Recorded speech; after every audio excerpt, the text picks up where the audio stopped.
Stage पे महागठबंधन के वरिष्ठ नेता, महागठबंधन के कार्यकर्ता, भाई और बहनों, प्रेस के हमारे मित्रों, आप सबका यहाँ बहुत बहुत स्वागत। थोड़ा आज मैं लेट चल रहा हूँ, इसलिए मैं आपसे माफ़ी मांगना चाहता हूँ कि आपको यहाँ थोड़ा रुकना पड़ा।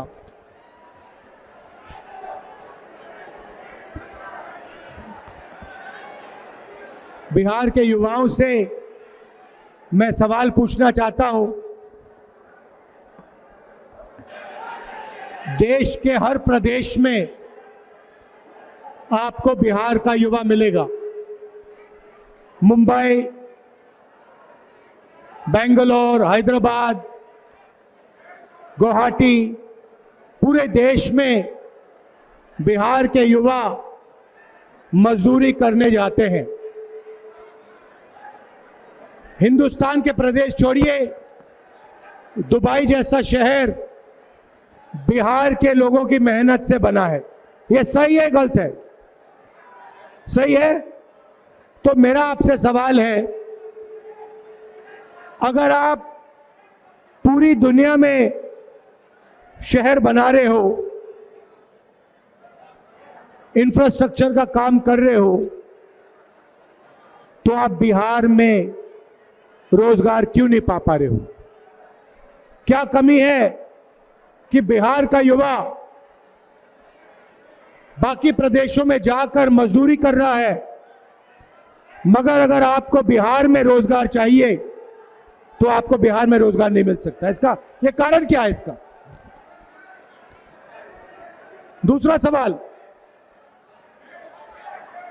एम्स जाइए दिल्ली में, उसके सामने मेट्रो स्टेशन है। रात के समय आप नीचे जाइए, मेट्रो स्टेशन में जाइए, आपको हजारों लोगों की भीड़ वहां मिलेगी। वहां पूछिए आप कहां के हो, सारे के सारे लोग आपको कहेंगे हम बिहार के हैं। तो दूसरा सवाल, इलाज करवाने के लिए आपको दिल्ली में एम्स क्यों जाना पड़ता है? बिहार में आप अस्पताल में इलाज क्यों नहीं करवा सकते? और तीसरा सवाल, एक ऐसा समय था जब नालंदा में दुनिया की सबसे बेहतरीन यूनिवर्सिटी हुआ करती थी।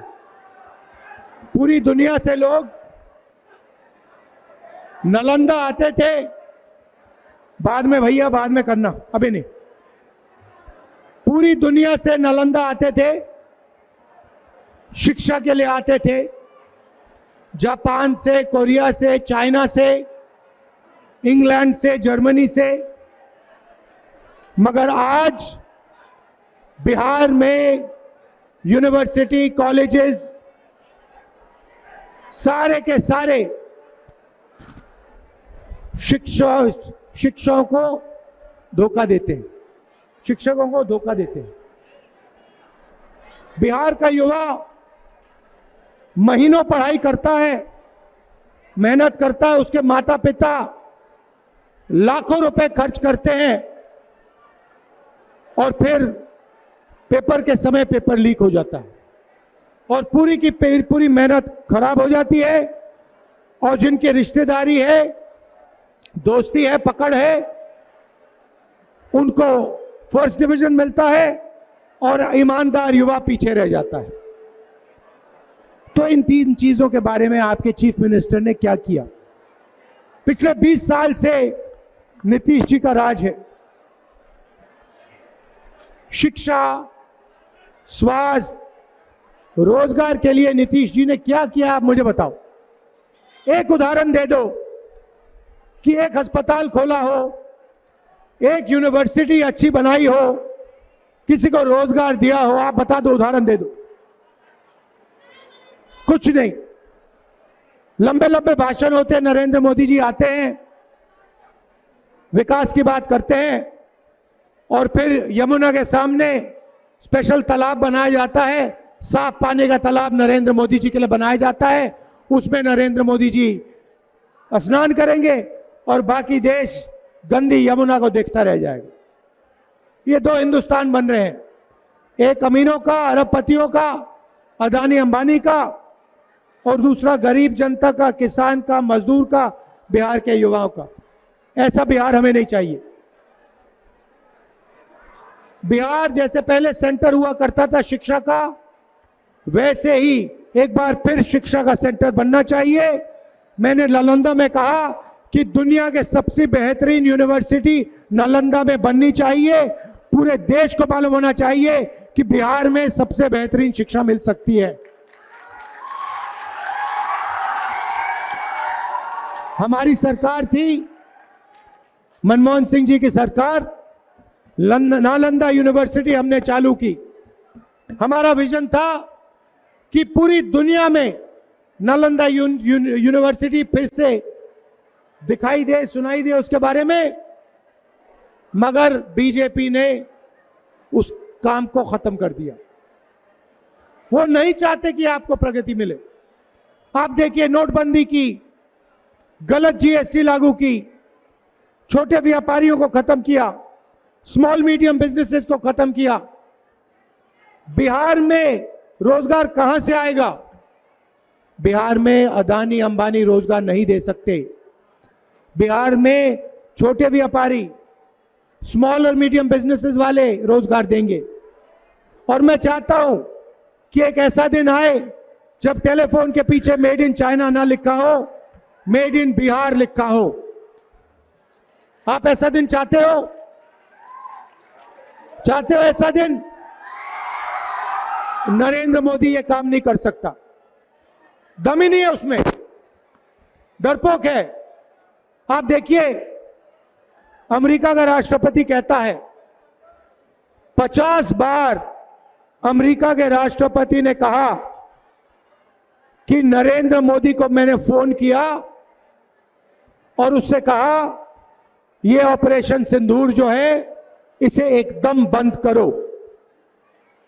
और डोनाल्ड ट्रंप कहता है कि 2 दिन में नरेंद्र मोदी डर गया और उसने ऑपरेशन सिंदूर को बंद कर दिया। 50 बार बोला उसने। प्रधानमंत्री का अपमान कर रहा है वो, हर रोज प्रधानमंत्री का अपमान कर रहा है। प्रधानमंत्री को कोई फर्क नहीं पड़ रहा, क्योंकि प्रधानमंत्री डोनाल्ड ट्रंप से डरता है। मैं चैलेंज देता हूं प्रधानमंत्री को, बिहार में चुनाव चल रहा है, आप किसी भी पब्लिक मीटिंग में यह कह दो कि अमेरिका का राष्ट्रपति झूठ बोल रहा है, दम है तो आप मीटिंग में, पब्लिक मीटिंग में कहो कि अमेरिका का राष्ट्रपति झूठा है, वो झूठ बोल रहा है, मैंने उसके कहने पर ऑपरेशन सिंदूर नहीं बंद किया। मैं आपको गारंटी कह रहा हूं, प्रधानमंत्री में दम नहीं है, वो ये बात नहीं कर सकता। बिहार की किसी स्टेज में ऐसी बात नहीं कर सकता है, क्योंकि वो डरपोक है। ऐसा डरपोक आदमी बिहार को कभी विकास नहीं दे सकता, बिहार को छोड़ो हिंदुस्तान को कभी प्रगति नहीं दे सकता। और उल्टा ये लोग वोट चोरी करने में लगे हुए हैं। महाराष्ट्र का चुनाव चोरी किया, हरियाणा का चुनाव चोरी किया, और फिर ये बिहार का चुनाव चोरी करने की कोशिश कर रहे थे। इसलिए हमने यहां पे वोटर अधिकार यात्रा शुरू की, पूरे बिहार में हम गए और आपने पूरे दम से अपनी आवाज इनको सुनाई। भाई और बहनों, इनको छोड़ना नहीं है, इनको मौका नहीं देना। ये आखिरी मिनट पे मैं आपको बता रहा हूं, ये आखिरी मिनट पर आपका वोट चोरी करने की कोशिश करेंगे। और बिहार का युवा, आपको पोलिंग बूथ पे खड़ा होना है, लिस्ट देखनी है और चोरी नहीं करने देनी है। क्योंकि अगर आपने चोरी करने दी तो फिर से ये यहां पे नीतीश जी की 20 साल वाली सरकार बनेगी। इसीलिए आपको पूरा दम लगा के वोट चोरी रोकनी है। भाइयों और बहनों, इनका लक्ष्य अदानी और अंबानी को फायदे पहुंचाने का है। इनका लक्ष्य अंबेडकर जी के संविधान को खत्म करने का है।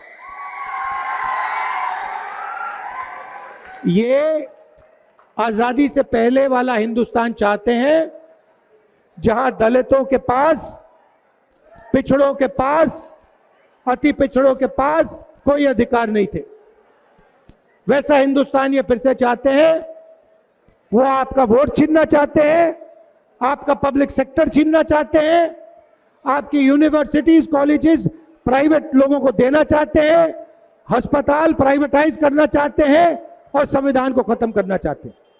क्योंकि ये पुराना जो आजादी से पहले हिंदुस्तान था, राजाओं का हिंदुस्तान, जहां जो भी करना चाहते थे ये लोग कर देते थे, वैसा हिंदुस्तान फिर से चाहते हैं। इसीलिए आपको अंबेडकर जी के संविधान की रक्षा करनी है। मिलकर हम इस संविधान की रक्षा करेंगे और इस संविधान को कोई शक्ति नहीं छू सकती है। मैं आपसे पूछना चाहता हूं, लाखों करोड़ रुपए नरेंद्र मोदी जी ने अदानी अंबानी का कर्जा माफ किया। अमित शाह आते हैं और मीटिंग में कहते हैं कि बिहार में उद्योग लगाने के लिए जमीन नहीं है। तो मैं उनसे पूछना चाहता हूं, प्रधानमंत्री से पूछना चाहता हूं, अगर बिहार में उद्योग लगाने के लिए जमीन नहीं है तो 1 रुपए के लिए आपने अदानी को जमीन क्यों दी? किसान से जमीन छीनकर आप अदानी को देते हो। धारावी में हजारों एकड़ जमीन, मुंबई की महंगी से महंगी जमीन आप अदानी को दे रहे हो। धारावी से आप बिहार के लोगों को हटाकर परे कर रहे हो और फिर आप बिहार में आके कहते हो कि बिहार में जमीन नहीं है उद्योग चालू करने के लिए। बिहार में जमीन की कोई कमी नहीं है।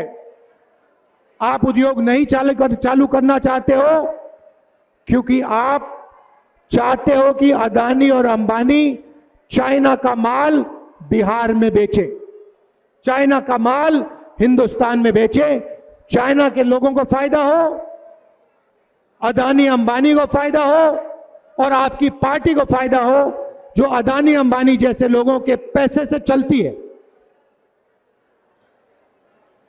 यह हो रहा है। भाइयों और बहनों, गठबंधन की सरकार जो होगी, मैं आपको गारंटी कह रहा हूं और गठबंधन का हर नेता आपको गारंटी करके कह रहा है, यह सरकार किसी एक जात की नहीं होगी, किसी एक धर्म की नहीं होगी, हर जात की होगी, हर धर्म की होगी, बिहार के हर नागरिक की सरकार बनेगी। चाहे अति पिछड़ा वर्ग हो, चाहे पिछड़ा वर्ग हो, दलित वर्ग हो, महादलित हो, अल्पसंख्यक हो, गरीब जनरल कास्ट हो, जो भी है उसकी आवाज इस सरकार में सुनाई देगी और बिहार के लिए यह सरकार काम करेगी। यह हम आपको गारंटी दे रहे हैं। तो यह आप मत सोचिए कि यह सबकी सरकार नहीं होगी, यह बिहार के हर नागरिक की सरकार होगी। गारंटी दे रहे हैं हम आपको और इससे बिहार के हर नागरिक का फायदा होगा। हमारी कोशिश होगी कि एक बार फिर हम आपको सरकारी कॉलेजेस, यूनिवर्सिटीज और स्कूल दें और एक बार फिर अच्छे अस्पताल बना के दें और रोजगार पैदा करने की हमारी पूरी कोशिश होगी। आप सब यहां आए, दिल से आपका धन्यवाद करता हूं। नमस्कार, जय हिंद, जय बिहार।